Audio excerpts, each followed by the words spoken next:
Who would have thought that this peaceful barangay could turn into this?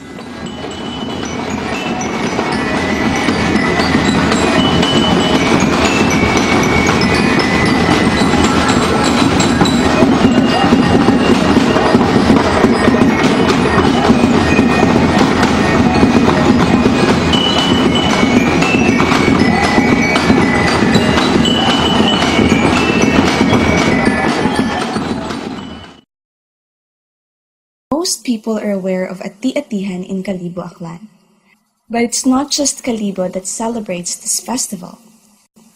A small barangay located at Ibajay, Aklan has been celebrating this tradition as well, the Barangay Maloco. From Kalibo, it takes 45 minutes to 1 hour to get to their town riding a public utility vehicle called jeepney.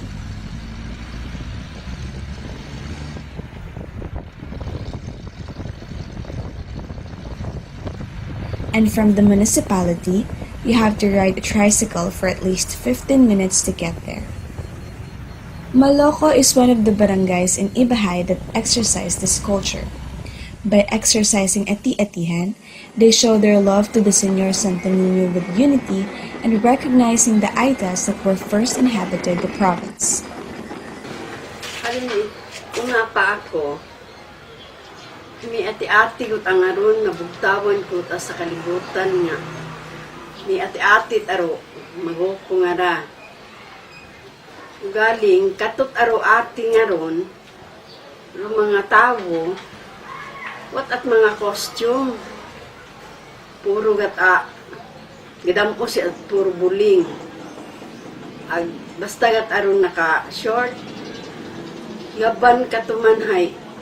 Pamilya man yakot man patiro nga hay sa makaron yut ay nagabag-o man do panahon hay may mga costume yut angaron ag may mga nang contest yut angaron sa costume kung sino ro masadya pero hindi gid maduga iya sa maguko nga native gid aro ginagamit ron ka sabi manay kung ro inyo nga uniform hay saging dapat hay ga match imaw sa float nga may saging man ag may mga slogan.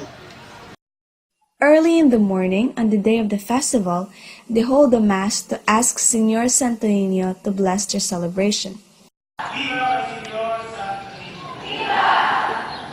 After the mass, they start preparing all the things needed and make sure everything is set. Just like Nanay Nobia Abelio, busy preparing their costumes for the big day that is made from coconut leaves and rice sack painted with color black. Others are busy as well preparing their float and costumes needed for the program that will start in the afternoon. Every purok or zone of the barangay prepares a float or carro that represents best to their particular zone. Each zone has their own group of atis consist of 20 to 30 members, including kids aged 6 to 10. They encourage their young people to join in this kind of culture to be exposed to their tradition and to help in preserving the festival. As the festival starts, the Señor Santo Niño of the barangay comes out from the church placed in a three-wheeled bike, followed by every purok's group of ati and their floats consecutively. Purok 1 unfortunately comes late, and their carro with the theme of pineapple is having trouble during the parade. The second group of ati are from Purok 2. They used soft reed broom as their indigenous costume for the year's Ati-ati. The next group are from Purok 3.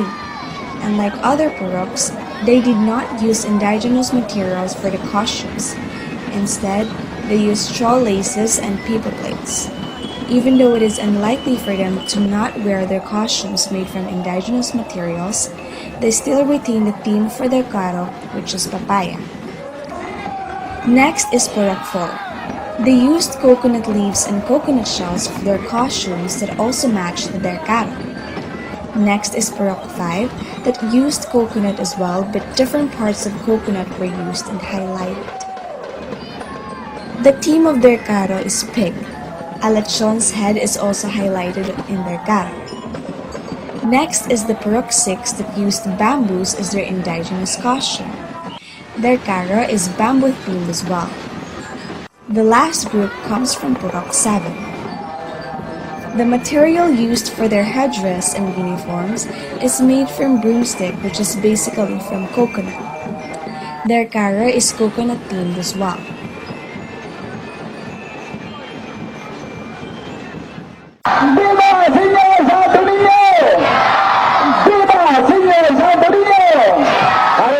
Unlike any other festival that shows extravagant costumes and colorful ones, Ati-ati of Maloco wears and uses indigenous costumes to show their creativity and resourcefulness with what they have. Whoever has the best indigenous costumes and the best float will be the winner and will represent the barangay in the formal competition held in their town the day after.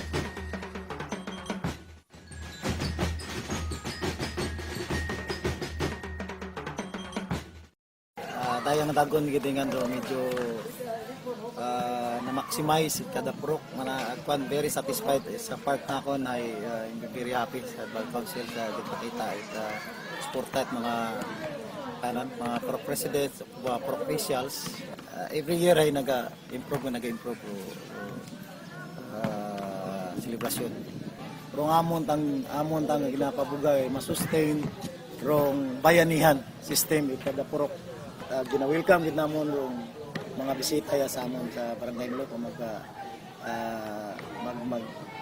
not only to witness, pwede ka mo maka-join.